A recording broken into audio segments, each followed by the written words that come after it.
a este desafío que tenemos todos por emprender algo, ¿no?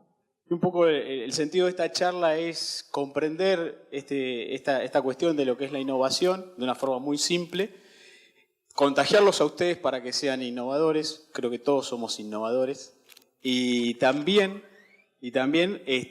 darle un valor importantísimo a lo que es el diseño en el desarrollo de la innovación y en el desarrollo de las sociedades de acá, hace unos años para atrás, pero de acá en el futuro va a tener un papel mucho más protagónico el diseño de lo que uno realmente piensa. Eso lo vamos a ver un poquito al final.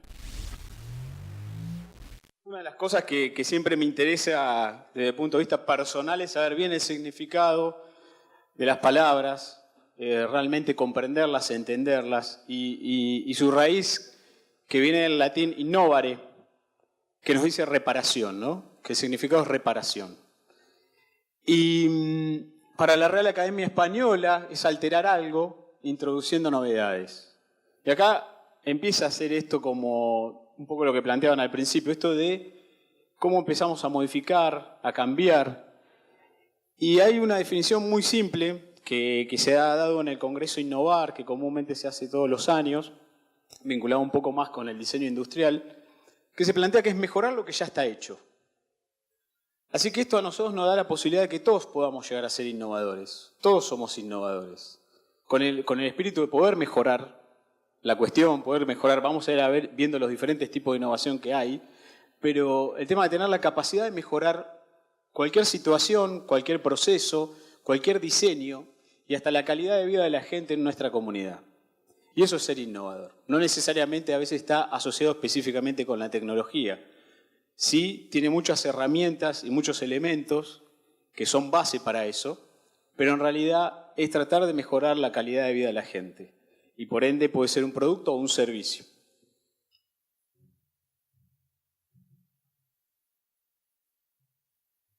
Uno de los puntos importantes cuando uno habla de innovación es saber cuáles son las cualidades. O sea, ¿qué cualidades tiene una innovación? ¿Qué es lo que tiene que tener como atributo?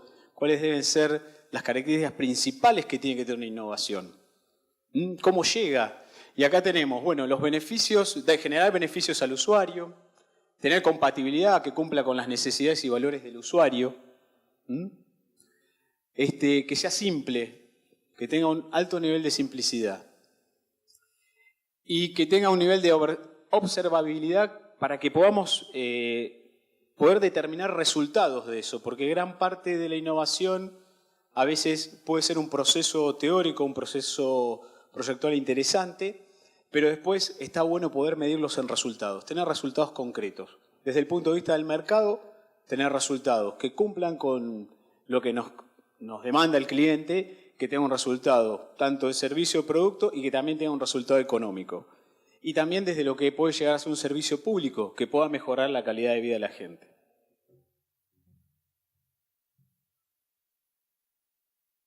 Y acá vienen los tipos de innovación, que también es interesante tener en cuenta.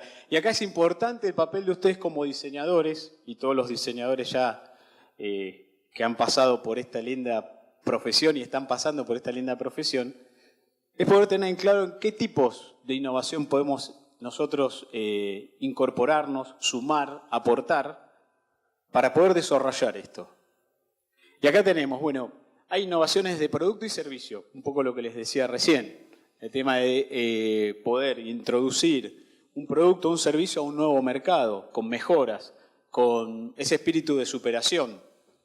Mejoran la calidad, mejoran los tiempos.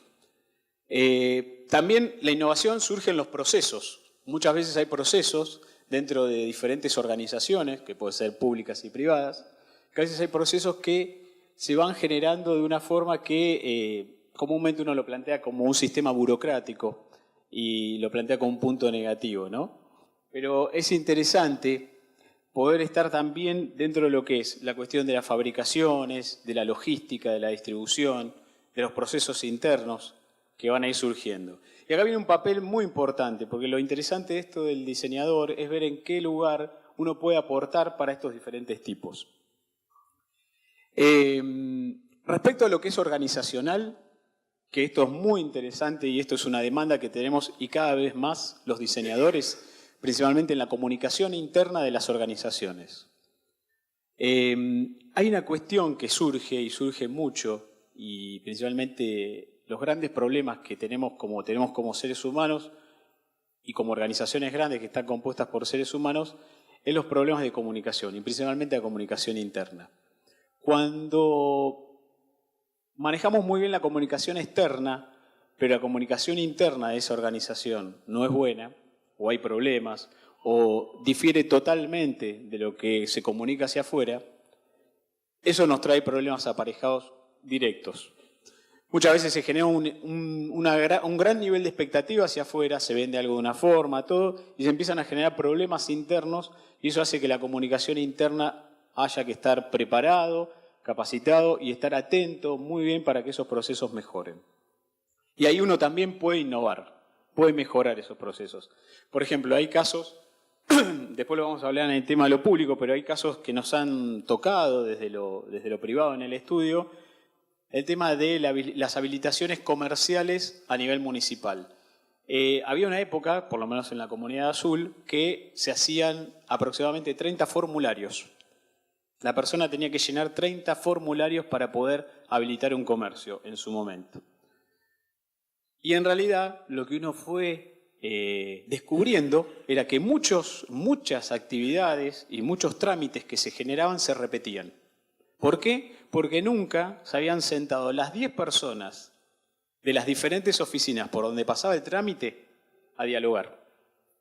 Entonces, asumimos ese compromiso, asumimos ese desafío, nos sentamos con las 10 personas, hablamos, nos pusimos de acuerdo, fueron saltando problemas internos o cosas que no sabía qué es lo que hacía cada uno, y pudimos reducir de 30 formularios a 10 formularios. Y eso cambió notablemente el tiempo y el servicio de las habilitaciones. Y en ese momento que se hacía principalmente por formulario, ahora se hace en los dos sistemas, vía impresa y digital, aceleramos un montón los tiempos para la persona y también para la administración pública. Entonces fíjense cómo el papel del diseño, uno dice, bueno, tal vez estoy diseñando un formulario, pero en realidad uno está involucrándose en un proceso, está analizando el proceso y en realidad está resolviendo problemas de comunicación, internas y organizacionales. Bueno, después otro más, que tenemos otro tipo que está vinculado al marketing, que acá es interesante porque muchas veces la gente tiene una asociación negativa hacia los que se desarrollan en marketing. Hay como una connotación negativa dentro del inconsciente colectivo, ¿no?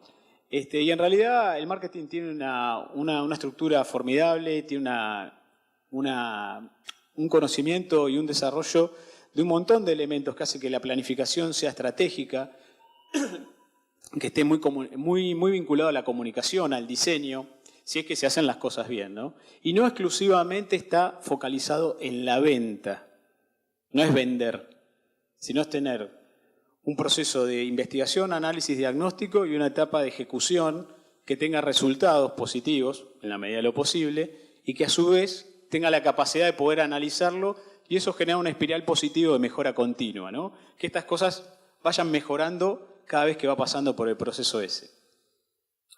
Y bueno, a veces lo que se puede implicar acá, como decía, el tema del diseño, el marketing analiza muy bien los mercados, sabe cuál es nuestro público al cual vamos a dirigir nuestro producto, nuestro servicio, se analiza a fondo y ahí también el papel del diseñador es muy importante. No es lo mismo diseñar una pieza, puede ser packaging, comunicación, lo que sea, para un chico de 6 años o para una persona de 20. Lo sabemos todos, pero a veces, principalmente en los microemprendimientos, por desconocimiento, hay una recurrencia a cumplir esos errores de forma muy normal, por así decirlo. ¿Por qué? Porque no hay un análisis de eso. Y acá un poco lo que hacemos es meternos en ese tema, poder plantearlo, poder planificar bien, dejar, además de lo que uno puede aportar de parte del punto de vista visual, también tener una visión más amplia, holística, sobre la cuestión y saber que ese producto o servicio tiene que cumplir ciertos objetivos y en la cuestión de lo privado, en la medida de lo posible, eso se tiene que vender correctamente y también tener un beneficio económico. Y es importante hablar de esto porque el día de mañana ustedes como potenciales diseñadores, una empresa los puede contratar en forma directa o indirecta y además del producto visual que sea perfecto y que cumpla con todos los requisitos, tiene que ser un elemento más que sume a esa estrategia de comercialización. Bueno, y luego, un punto que a mí me interesa mucho, que es lo que contaba recién en el tema de proceso, lo que es la innovación en lo público. Nosotros como diseñadores tenemos un mundo por desarrollar ahí. Tiene un montón de oportunidades. Todo lo que es vinculado a lo público, a lo social, es muy rico, muy interesante. Es un ambiente donde uno puede potenciar y desarrollar un montón de estrategias. Y además, un poco lo que hoy decía Guillermo más temprano, el tema de poder aportar algo a la comunidad, ¿no? Este sentido de integridad hacia la sociedad. Somos universitarios, somos el lugar donde podemos generar ese clic para poder cambiar las cosas. Y eso es muy importante para poder desarrollar.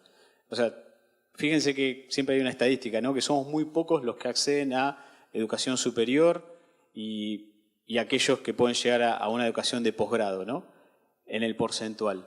Pero además de tener el desafío por delante de eso, tenemos una gran responsabilidad a nivel social para poder aplicar esto, ¿no? Y en la innovación pública hay un poco lo que ven al costado, que es un poco la síntesis del logo, de los 17 Objetivos de Desarrollo Sostenible de las Naciones Unidas. Y está aplicado en esto de lo público, ¿no? Para el 2030, arrancó en el 2015 este proyecto, que tiene 15 años por desarrollo. Las Naciones Unidas planteó los 17 Objetivos de Desarrollo Sostenible para el mundo. Argentina está incorporada en este plan.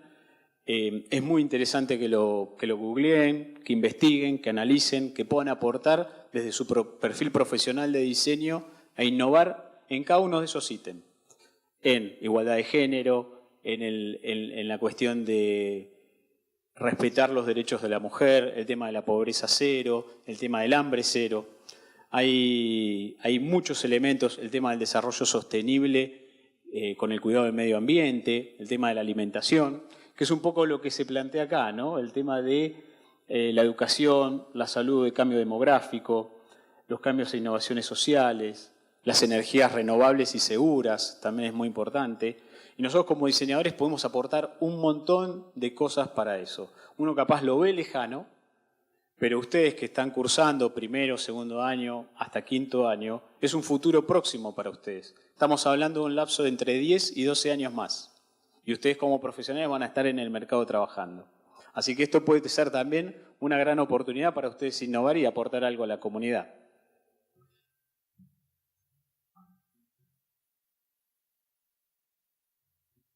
Pero bueno, en todo desarrollo de algo y en todas palabras positivas y con ganas de ir para adelante, siempre surgen las incertidumbres. Siempre yo hago un poco esta metáfora del barco que tiene que llegar a buen puerto y qué es lo que nos pasa en el medio. Como decía anteriormente, innovar comúnmente desde el punto de vista teórico y proyectual es interesantísimo y está muy bueno y tiene que ser así. Pero después hay un montón de factores que influyen en esto, que hacen que repensemos. Y a todos los diseñadores nos pasa, tanto de innovar en un microemprendimiento o en la carrera profesional, como innovar en un proyecto grande o en un proyecto social, ¿no? Que abarca mucho. Y acá hay 4 elementos que siempre están de alguna forma, en tensión y también se complementan. Y nos pasa a todos, por lo menos en lo que uno ha experimentado en estos años. Está la pasión en el lugar superior, ¿no? Esta cuestión de lo pasional, de las ganas de hacer, de las ganas de cambiar la sociedad en la que estamos o de generar un producto que realmente sirva o genere un beneficio y que sea para un cambio.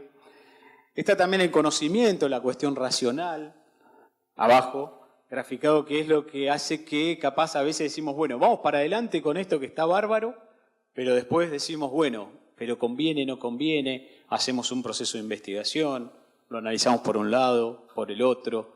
Esta continua lucha que tenemos interna todos los emprendedores y todos los profesionales del diseño, que es lo pasional con lo racional, ¿no? Y decimos hasta dónde sí, hasta dónde no.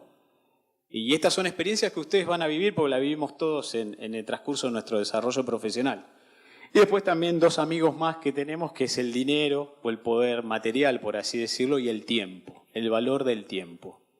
Y muchas veces acá surge otra discusión grande, pero para hablarla después horas, que es realmente el valor del tiempo que nos pagan a los diseñadores, ¿no? Que eso siempre es una discusión, que es un debate, que realmente una valoración o no como profesión. Esto que decía Mercedes hoy, que estamos en el casillero como otros, no estamos especificados como diseño, hace que haya que replantear esto. Y esto lo va aprendiendo uno en el proceso, uno de su desarrollo profesional. Hay cuestiones personales también que uno mete ahí para decir cómo uno se planta para poder cobrar realmente lo que vale ese trabajo. Porque uno está hablando del valor del trabajo. Entonces también estos son los elementos que generan de alguna forma tensión y se complementan, ¿no? Y después está el tiempo que tenemos para poder desarrollar nuestros proyectos, para poder trabajar, para poder compartir con amigos, para decir, bueno, ¿invierto el tiempo en esto o lo invierto en otra cosa? ¿Cuántas veces como emprendedores o microemprendedores uno está haciendo algo sabiendo que no sabe si va a tener un resultado seguro, más allá que planificó, proyectó y dice, ¿y si sale mal? Invertí todo este tiempo, invertí dinero, le puse garra, le puse conocimiento. Pero bueno, ese es el desafío de innovar. Ustedes, como todos nosotros, que por lo que hemos hablado de diferentes experiencias, tenemos esos desafíos de innovar, de mejorar. Entonces es lo que nos motiva y justamente es uno de los elementos profundos y sustanciales de un diseñador, ¿no? Para tener muy en cuenta.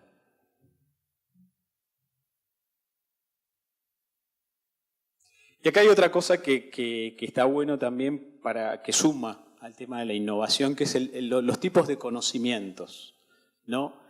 Un poco también, hoy lo hablaban al principio, y está muy bueno porque no terminamos de aprender nunca. Yo ahora voy a cumplir 42 años y todos los días estoy aprendiendo. No es que uno termina la facultad y listo. Uno termina aprendiendo de todo y de todo el mundo.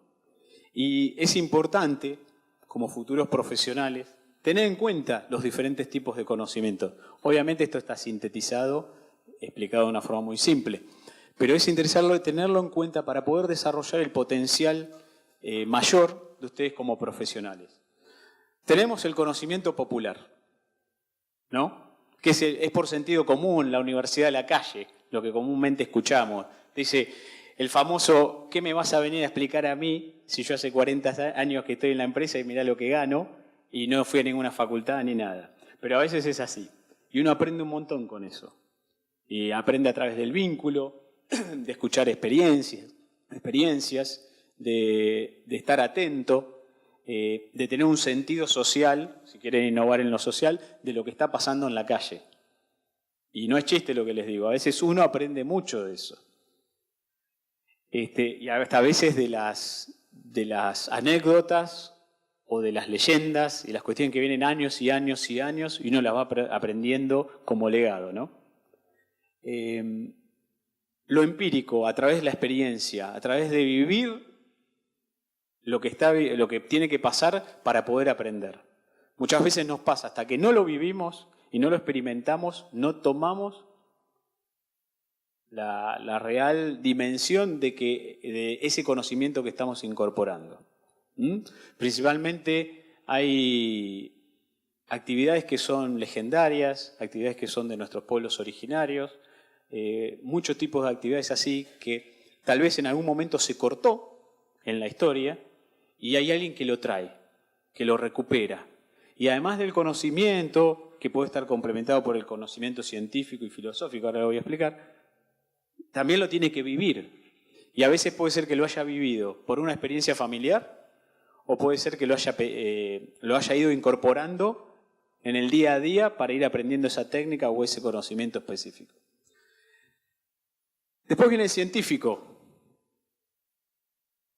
que es por la investigación de las causas de la realidad, que es un poco este proceso que nosotros vemos en la universidad, este proceso de poder cuestionarnos, analizar, reanalizar, poner en debate, poner sobre la mesa, cuestionarnos, analizar qué es lo mejor y si hay algún proceso que hay que mejorar. Y después el filosófico, que es la aplicación de la realidad a través del uso de la razón, ¿no? Esto de complementar a este conocimiento científico y cuestionarnos más profundamente sobre esto para poder encontrar respuestas. Y estos tipos de conocimientos complementan y desarrollan nuestro poder innovador.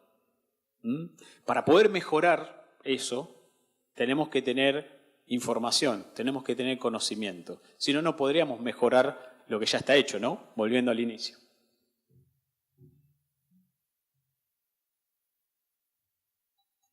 Y ahí nos deriva un poco a las cualidades del innovador, ¿no? Esto de hacernos preguntas, esto de plantearnos cómo es el conocimiento, esto de estar sentado acá hoy, 10 de la mañana, en la universidad, escuchando a una persona, a ver qué nos habla de innovación, hace también que en algún punto haya un sentido de interés, más allá de cumplir con las horas de la facultad. Y son algunas de las características que puede llegar a tener un innovador.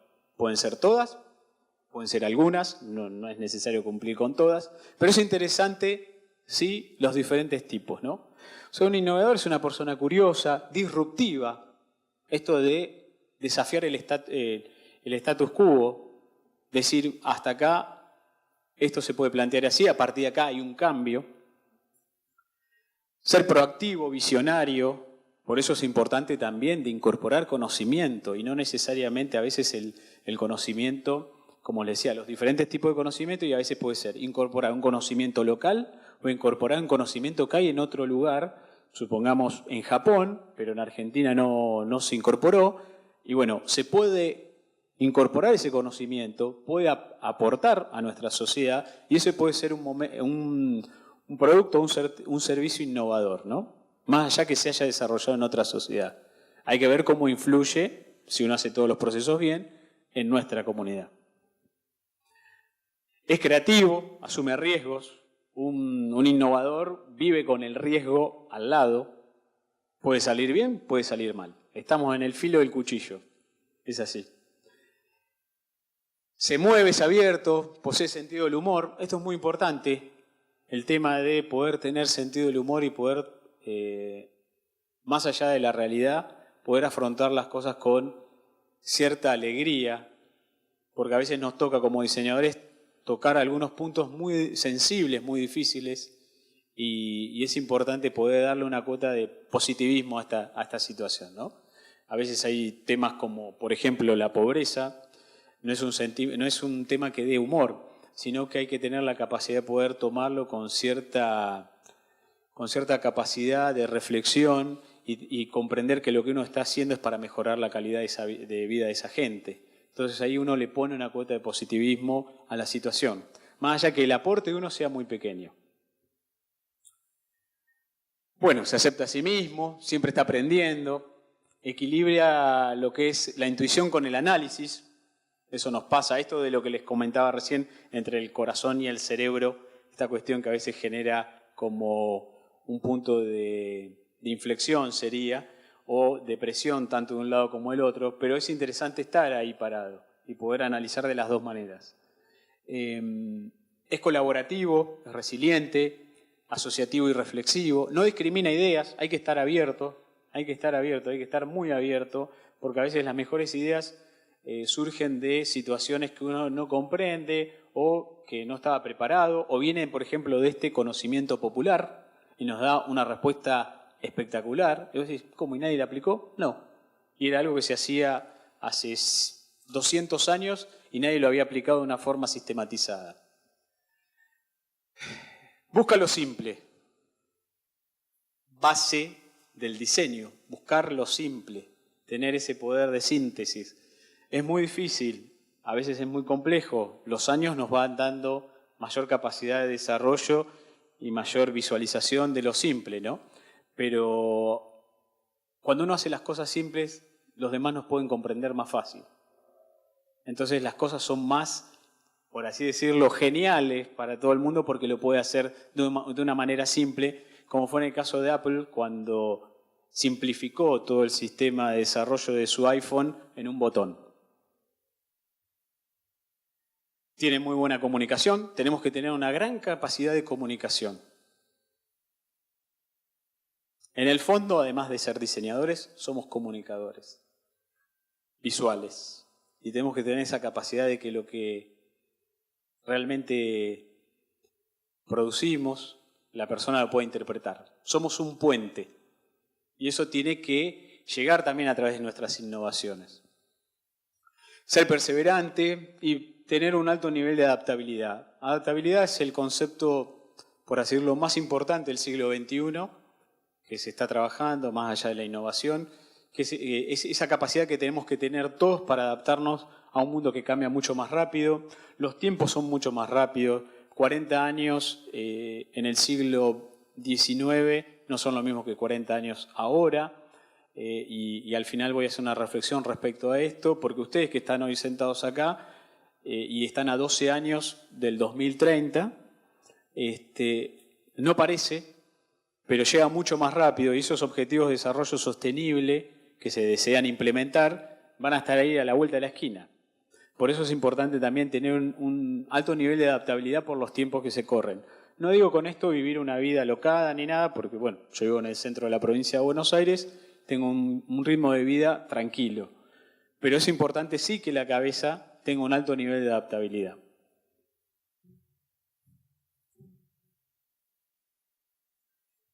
Y bueno, un poco lo que hacemos, y esto viene un poco también en relación a lo que charlaban, en esto también el diseñador termina teniendo una actitud ante la vida, una actitud ante los proyectos, una actitud ante el cliente.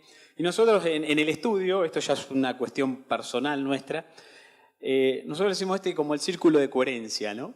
Nosotros lo tomamos así un poco con Eugenia, lo hablamos siempre, y después con el tiempo nosotros lo empezamos a implementar sin saber que en una de citas, si ustedes buscan y googlean de Gandhi, Gandhi ya lo planteaba, así que no es nada innovador, pero en ese momento para nosotros fue muy, muy importante tomarnos así. Nosotros de alguna forma tamizamos los proyectos de esta forma. Nosotros planteamos esto de sentir, pensar, decir y hacer. Para nosotros es muy importante esto. Esta cuestión de sentir la cuestión de alguna forma pasional en el buen sentido, sentirlo, ver qué es lo que nos representa y qué es lo que nos hace sentir, principalmente cuando tenemos un contacto con un cliente, ¿cuál es el primer contacto con la gente? Hay con gente con las cuales nosotros nos sentamos a hablar de negocios y vos decís, con esta persona va a ser complicado. A veces uno puede prejuzgar negativamente o positivamente. Pero fíjense que la primera información que nos llega es cómo nos sentimos en ese momento. Y si también el proyecto es interesante, si nos hace sentir mejor. Si a ustedes, yo le digo que ustedes van a hacer un proyecto donde van a tener la oportunidad de poder erradicar la pobreza, supongamos, en el partido de Pergamino, por más chiquita que sea, es un cambio para la comunidad, estamos generando algo. Nos representa como diseñadores, nos pagan los honorarios como diseñadores y además estamos aportando algo a la sociedad. Y nos va a hacer, seguramente la mayoría, los va a hacer sentir bien. Después lo reflexionamos, ¿no? Porque a veces los impulsos son buenos, pero a veces está bueno parar un poco la pelota y reflexionamos, analizamos y eso, y decimos, sí, estamos de acuerdo, avanzamos con esto. Proponemos estas cosas, estas cuestiones, y decimos que lo vamos a hacer. Decimos, estamos de acuerdo y vamos a avanzar en esto. Y lo hacemos.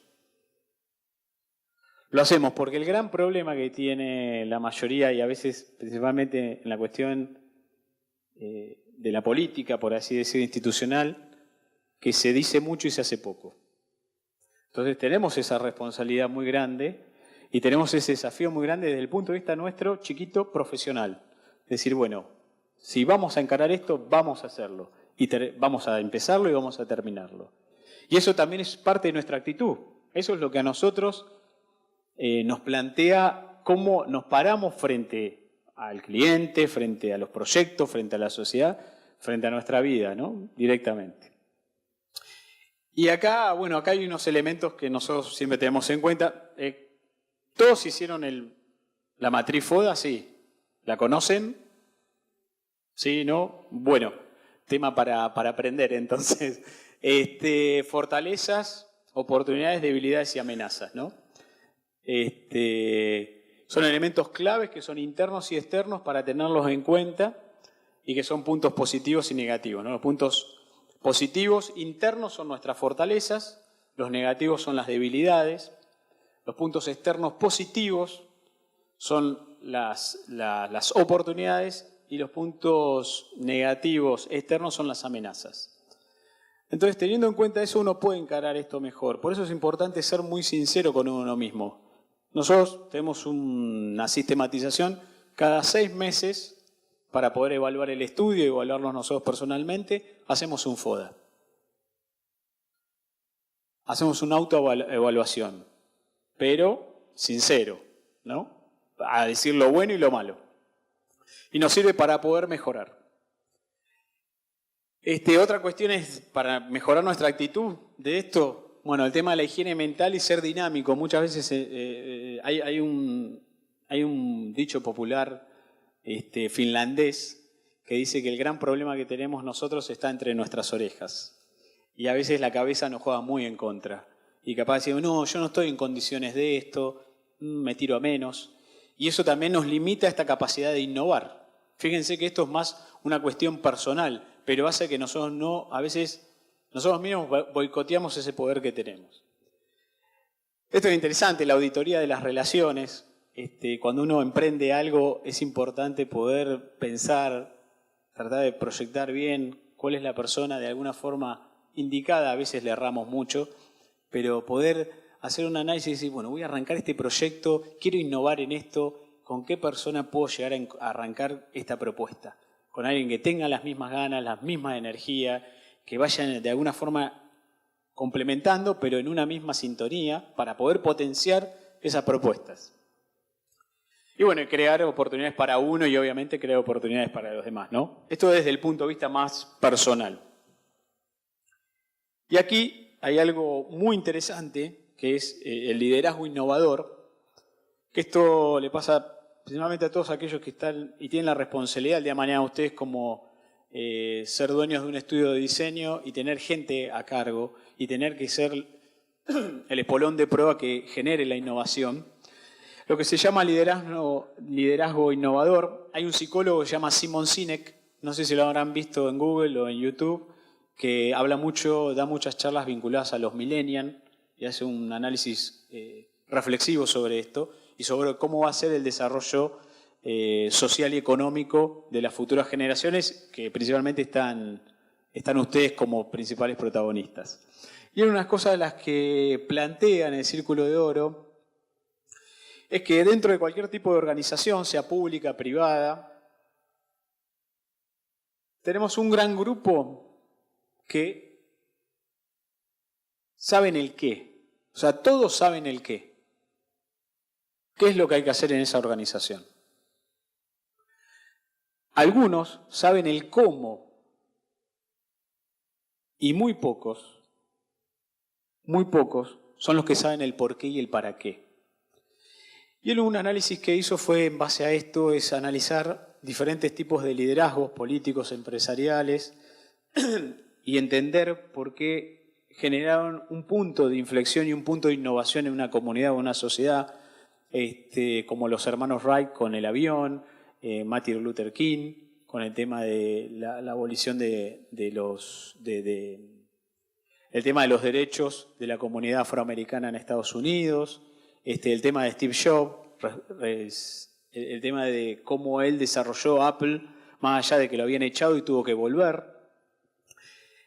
Y ahí un poco lo que se plantea es esto, ¿no? El tema de cómo a veces organizacionalmente, al no haber un liderazgo innovador, pasa que todos sabemos qué hay que hacer, pero muy pocos saben por qué y para qué. Y está bueno poder comunicar, desarrollar, explicar por qué hay que hacer eso. Porque a veces te dicen, no, hay que hacer tal cosa. Listo, uno la hace, parece una herramienta más de una cuestión tecnológica. Pero a veces no le da el sentido de importancia que capaz se la puede estar dando este líder y entonces no comprende y capaz el papel que tienen que hacer ustedes, que es capaz algo muy simple, es totalmente inverso y es muy importante para el producto final. Pero por eso es importante tener esa capacidad de comunicación. Por eso es muy importante para ser innovador tener un buen manejo de la comunicación para poder explicarle a la gente por qué y para qué está haciendo lo que hace. Y que no es nada más, y no es una herramienta más dentro de una organización empresarial. Y acá hay otra cosa que también plantea él, que dice que la gente no compra lo que uno hace. No compra lo que uno hace, sino el por qué uno lo hace. Y ahí está la cuestión actitudinal.